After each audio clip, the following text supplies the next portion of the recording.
ये आकाशवाणी रायपुर है। छत्तीसगढ़ी समाचार बुलेटिन के संग संगीता यादव के जय जोहार। अब सुनो आज के प्रमुख समाचार। न्यायमूर्ति दीपक कुमार तिवारी आज छत्तीसगढ़ उच्च न्यायालय के स्थायी जज के रूप में लीन शपथ। मुख्यमंत्री आज रायपुर स्थित अपन निवास कार्यालय में आयोजित कार्यक्रम में बेरोजगारी भत्ता के चौथा किस्त करीन जारी। और प्रदेश में फसल बीमा होवैया नुकसान के क्षतिपूर्ति पर प्रधानमंत्री फसल बीमा के आखिरी तारीख बढ़ा के अब 16 अगस्त कर दे गए है। अब समाचार विस्तार ले। न्यायमूर्ति दीपक कुमार तिवारी आज छत्तीसगढ़ उच्च न्यायालय के स्थायी जज के रूप में शपथ लीन। उच्च न्यायालय के मुख्य न्यायाधीश रमेश सिन्हा ओमल्ला हाई कोर्ट के कोर्ट हॉल में आयोजित समारोह में शपथ दिलाइन। खबर के मुताबिक न्यायमूर्ति श्री तिवारी के नियुक्ति बछर 2021 के छत्तीसगढ़ उच्च न्यायालय में अतिरिक्त न्यायाधीश के रूप में करे गए रहीस। मुख्यमंत्री भूपेश बघेल आज रायपुर स्थित अपन निवास कार्यालय में आयोजित कार्यक्रम में बेरोजगारी भत्ता के चौथा किस्त जारी करे है। एकर तहत 1,22,000 ले ज्यादा हितग्राही मन के खाता में करीबन 31 करोड़ 71 लाख रुपया के राशि ऑनलाइन जमा करेन।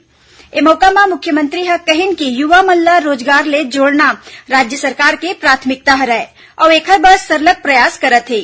ओमन कहिन कि प्रदेश में युवा मन ला कौशल विकास के प्रशिक्षण दे जात है। यह लगातार चलैया प्रक्रिया हरय। जैसे जैसे युवा प्रशिक्षित होही ओमन ला कौशल अनुरूप रोजगार ले जोड़े के काम चलत रही। ए मौका में उप मुख्यमंत्री टीएस सिंहदेव घलो उपस्थित रहें। प्रदेश में कथित शराब घोटाला मामला में प्रवर्तन निदेशालय ईडी ग्रेटर नोएडा के थाना में 5 लोगन के खिलाफ एफआईआर दर्ज कराए है। इमा छत्तीसगढ़ के 3 अधिकारी, ग्रेटर नोएडा के एक टीन कंपनी के एमडी संग 5 लोगन के नाम शामिल है। ईडी कोतिले एफआईआर में बताए गए है कि राज्य सरकार के आबकारी सचिव निरंजन दास, विशेष सचिव एपी त्रिपाठी, पूर्व उद्योग संचालक अनिल टुटेजा, अनवर ढेबर और अन्य लोगन शराब माफिया के संग मिलके बड़े पैमाना में देसी शराब ला अवैध रूप ले बेचेगीस। एफआईआर में यह कहे गए है कि अवैध शराब के बिक्री ला बर ग्रेटर नोएडा के company messrs prism holography security film private limited फर्जी होलोग्राम छापे है। एफआईआर ग्रेटर नोएडा के कासना थाना में दर्ज कराए गए है। ईडी बतैन कि ग्रेटर नोएडा के एक कंपनी ला ठेका देवाय में विभाग के विशेष सचिव एपी त्रिपाठी के बड़का हाथ है। खबर के मुताबिक ईडी छत्तीसगढ़ में करोड़ रुपया के शराब घोटाला मामला में मनी लॉन्ड्रिंग में जांच करत है। राजधानी रायपुर में 7 दिन ले चलत राज्य स्तरीय संभागीय निःशुल्क योग प्रशिक्षण शिविर के आज समापन हो गए। शिविर में शामिल सबो सिखैया मन ला प्रमाण पत्र बांटे गए। प्रदेश में अब तक 700 मास्टर ट्रेनर्स तैयार करे जा चुके हैं। ए मौका में समाज कल्याण मंत्री अनिला भेड़िया कहिन कि योग जीवन के अनिवार्य अंग बन गए है। योग आयोग सरलग प्रचार प्रसार और योग प्रशिक्षण कार्यक्रम के माध्यम ले प्रदेश में स्वस्थ जीवन शैली और दिनचर्या ला बढ़ावा देवत है। कार्यक्रम में योग आयोग के अध्यक्ष ज्ञानेश शर्मा कहिन कि आयोग डहार ले रायपुर, बिलासपुर, बस्तर और सरगुजा के बाद दुर्ग संभाग बर 5वां योग शिविर आयोजित करेगी। एमा 240 सिखैया शामिल हुईन। ओमन बतैन कि शिविर के माध्यम ले तैयार मास्टर ट्रेनर्स अपन अपन क्षेत्र मन में जाके निःशुल्क योग कक्षा मन के माध्यम ले लोगन के बीच योग के प्रचार प्रसार करही। श्री शर्मा बतैन कि अवैया 8 सितंबर के रायपुर में सेतु बंधासन के प्रदर्शन करे जाही। एकर माध्यम ले छत्तीसगढ़ योग आयोग golden book of world record में अपन नाम दर्ज कराए के प्रयास करही। प्रदेश में फसल मन के होवैया नुकसान के क्षतिपूर्ति पर प्रधानमंत्री फसल बीमा के आखिरी तारीख बढ़ा के अब 16 अगस्त कर दे गए है। पहली बीमा करे के आखिरी तारीख 31 जुलाई निर्धारित करे गई रही। फसल बीमा पर केंद्र सरकार डहार ले agriculture insurance company limited, HDFC, ERGO और Bajaj Allianz general insurance company के चयन करे गए है। ए योजना में किसान मन ला प्रतिकूल मौसम के स्थिति होवैया फसल संबंधी नुकसान के एवज में मुआवजा बर बीमा के लाभ दे जाथे। कृषि विभाग के अधिकारी मन बताइन कि छत्तीसगढ़ के सबो जिला के किसान धान के संग मक्का, सोयाबीन, अरहर, मूंग, उड़द, कोदो, कुटकी और रागी जैसन फसल के बीमा करा सकथे। छत्तीसगढ़ी समाचार बुलेटिन आप मन आकाशवाणी रायपुर ले सुनत हव। छत्तीसगढ़ के खबर ले है आपकी वास्ता और खबर के विश्वसनीयता ले है हमार वास्ता। आकाशवाणी समाचार रायपुर के प्रादेशिक समाचार बुलेटिन के संगे संग हमार समसामयिक कार्यक्रम आप रेडियो के संग अपन मोबाइल में घलो सुन सकत हो। आकाशवाणी समाचार फेसबुक, ट्विटर और यूट्यूब में घलो हावय। हमार फेसबुक पेज हरे Chhattisgarh news on AIR, Twitter handle CGAIR news और हमार यूट्यूब चैनल हरे छत्तीसगढ़ AIR न्यूज। तो अब रेडियो के संगे संग आपके मोबाइल के माध्यम ले हम आप तक पहुंचत हन। छत्तीसगढ़ के हर खबर पर सुनत रहो आकाशवाणी समाचार। अब आगू बाढ़बो बाचे समाचार को दी।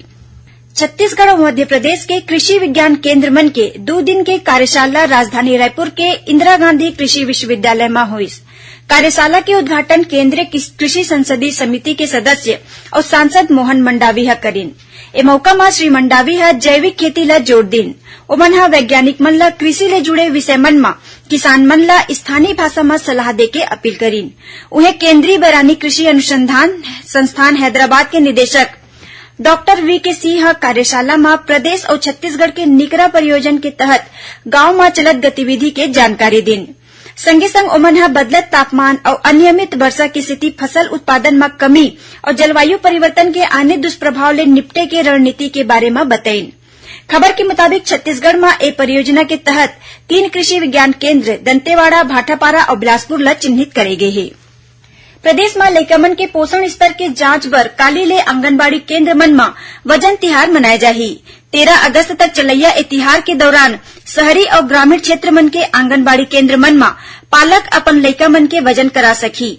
महिला एवं बाल विकास विभाग सबो जिला कलेक्टर और विभागीय अधिकारी मन ले कहे है कि आंगनबाड़ी केंद्र मन में दर्ज लइका मन के संग बाहर ले आए लइका मन के घलो वजन ले जाए। उन्हें घुमंतु लइका और काम चलत क्षेत्र मन में रहिया श्रमिक परिवार के लइका मन के वजन लेबर चलित वाहन के व्यवस्था करे जाही। एखर संग किशोरी बालिका मन में एनीमिया के स्तर के आकलन घलो करे जाही। वजन तिहार ले मिले आंकड़ा के आधार में कुपोषण के दर में कमी लाए बर लक्ष्य के निर्धारण कर जिला स्तर में कार्य योजना बनाए जाही।